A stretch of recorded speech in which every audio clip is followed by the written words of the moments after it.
harimo n'amafaranga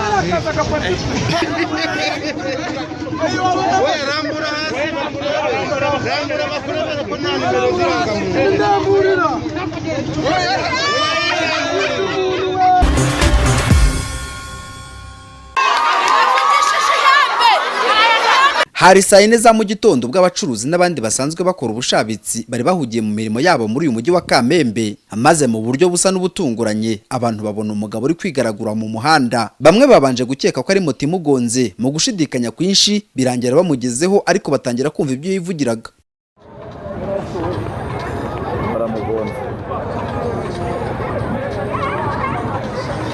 Mu rusaku rwinshi uyu wigaraguraga mu muhanda yavuzaga induru avuga ko yibye umuntu ngo none ari kumva ari kuribwa umubiri wose.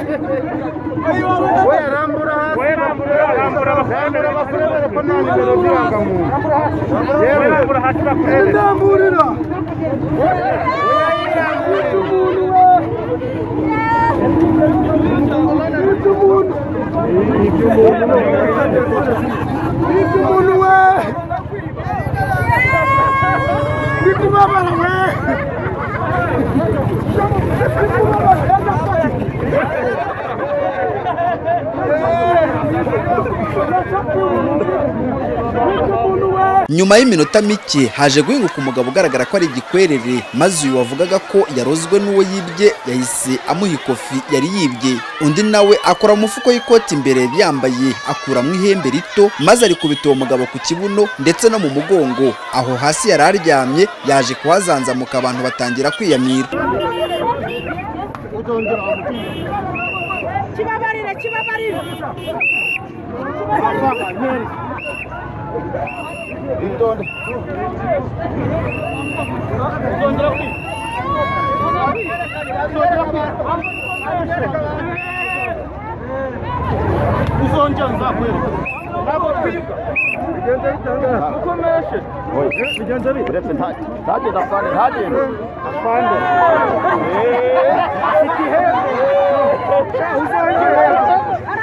Uyu wavugaga ko ari umuvuzi gakondo yabwiye itangazamakuru ko yitwa Dr Kigoma kandi ngo avuka aho bita mu Gisaka. Uyu rero ari nawe wari wibwiye iyo kofi yavuze ko yamenye ko yibwe ubwo yaragiye kugura imbuto mu isoko rya Kamembe, maze nk'uko asanzwe agaruza iby'abandi byibwe nawe yahise akora ku ihembe rye. Uwamwibye atangira kuvuza induru ngo nuko yahise agenda asatira nk'uko abandi bose bari bashungereye, maze ngo nyuma y'uko yari amusubije ikofi ye yahise amugirira impuhwe aramuvura. Mu isoko ngiye gushaka imbuto zo kurya, ngezeyo maze kuramuza imbuto ngo nishure nkoze mu mufuka ndayabura, maze kuyabura nikabaka vyende yabura. Ubwo rero bitewe nuko ndi umuganga ndi umuvuzi gakondo mujya ninge Kigoma mujya mwumva ufata ibisambo ku mateleviziyo hose cyangwa ufatanya abagore basambana. Ku umugore asambana ari umugore wawe unsaba umuti guha yajya gusambana agafatana n'uwo bari gusambana. Ubwo rero nanyi navuga ati reka ndebe yuko naga amafaranga yahera, harimo ibihumbi 12 by'amanyarwanda, harimo n'ibihumbi 30 by'amakongomani. Ubwo rero nibwo nakoresha umuti mbona igisambo mbona kiri gutakira iyo ngiyo kiri kuboroga. Ubwo rero kimpi byanjye ubu ikofi yanjye ndayifite ngiyi uko yayitwaye ku mufuka byose birimo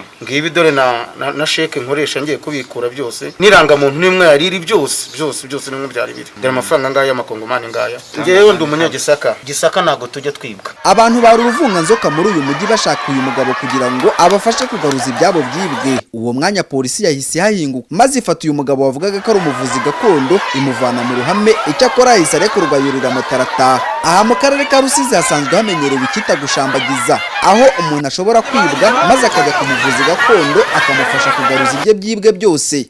Icyakora n'abakunze kuvuga ko hari igihe uwibye batamutegeka kugarura ibyo yibye, ahubwo bagahitamo kumwica cyangwa akajya kwiroha mu ruzi cyangwa mu kindi kintu cyose gishobora kumwica mu buryo bwihuse. Abantu rero bakavuga ko uyu mugabo wari wibye uyu muvuzi gakondo ngo yagize amahirwe menshi cyane. Mu mujyi wa Kamembe w'akarere ka Rusizi nari Ntakirutimana Alfred, TV1.